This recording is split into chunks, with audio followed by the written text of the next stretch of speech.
अंतरिक्ष से आने वाले रहस्यमय रेडियो सिग्नल हमेशा से वैज्ञानिकों और आम लोगों की जिज्ञासा बढ़ाते रहे हैं। पिछले साल वैज्ञानिकों ने एक ऐसा ही अजीबोगरीब सिग्नल पकड़ा था जो हर 2 घंटे में दोहराया जाता था। अब आखिरकार इसकी गुत्थी सुलझा ली गई है। पता चला कि यह सिग्नल एक अनोखे बाइनरी सिस्टम से आ रहा है, जिसमें एक मरता हुआ तारा व्हाइट ईफाफ्र और उसका साथी एक छोटा लाल तारा शामिल है। वैज्ञानिकों के मुताबिक ये सिग्नल पहली बार करीब 1 दशक पहले देखा गया था।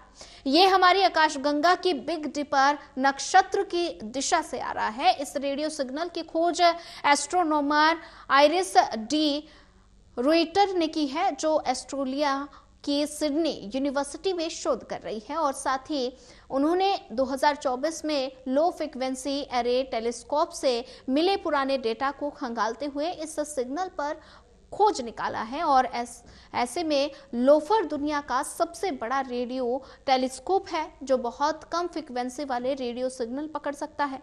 पहली बार ये सिग्नल 2015 के डेटा में देखा गया था और इसके बाद वैज्ञानिकों ने इस स्रोत से 6 और बार ऐसे प्लस दर्ज किए हैं जो रेडियो तरंगे और कुछ सेकंड से लेकर कई मिनटों तक चल सकती है। लेकिन इनकी विशेषता ये भी है कि ये 2 घंटे में नियमित रूप से दोहराती थी। और व्हाइट डवार्फ एक ऐसा तारा है जो अपने जीवन के अंतिम चरण तक पहुंच चुका होता है। और जब कोई तारा अपने ईंधन को जला चुका होता है तो वो अपने बाहरी परतों को छोड़ देता है और उसका भीतरी भाग सिकुड़कर बहुत घना और छोटा हो जाता है।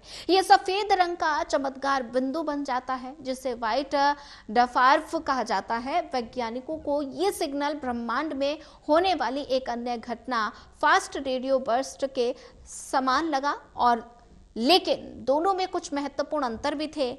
एफआरबी केवल 1 मिलीसेकंड्स के लिए चमकते हैं, लेकिन ये एक नया सिग्नल कई सेकंड से लेकर कुछ मिनट तक जारी रहता है। अंतरिक्ष वैज्ञानिकों ने इस सिग्नल के स्रोत का विस्तृत अध्ययन भी किया और पता चला कि ये ILTJ-I-101 नामक एक द्विगुणीय प्रणाली से आ रहा है जो पृथ्वी से 1600 प्रकाश वर्ष की दूरी पर स्थित है। इसमें एक व्हाइट डवार्फ और एक रेड डवार्फ तारा बहुत करीब एक दूसरे की परिकल्पना कर रहे हैं और साथ ही दोनों तारों के बीच तीव्र चुंबकीय क्षेत्र है जो रेडियो सिग्नल पैदा कर रहा है। अब ये व्हाइट डवार्फ अपने साथी तारे के पास से गुजरता है तो उसकी शक्तिशाली चुंबकीय ऊर्जा रेड डवार्फ पर प्रभाव डालती है, जिससे रेडियो तरंगे पैदा होती हैं।